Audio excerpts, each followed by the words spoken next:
koji su također Đakovačka grupa.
Poštovane dame i gospodo, okupili smo se danas u Petrovcima, mjestu u neposrednoj blizini grada heroja Vukovara, u kojem su srpska vojska, četnici, uz pomoć jednog dijela mještana Petrovaca osnovali logor Petrovci.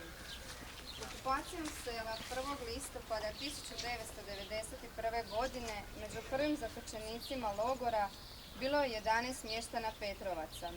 Rusini i Ukrajinci, naši mještani, koji ništa loše nisu učinili da bi doživjeli torture batinjanja, silovanja i zatočenja.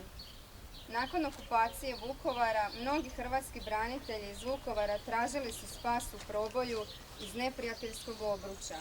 Nažalost, mnogi su pobijeni po njivama i šumama, a veliki dio je zarobljen i odveden u Petrovce gdje su mučeni i ubijani na više lokacija u Petrovcima. Danas smo se ovdje okupili kako bismo otkrili trajan spomen za hrabre branitelje Vukovara i mještane Petrovaca, koji su dali živote za našu slobodu, za našu domovinu Hrvatsku. A sada, zastanimo u svojim mislima i podijelimo ovaj trenutak s njima u minuti šutnje.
Neka im je vječna slava i hvala.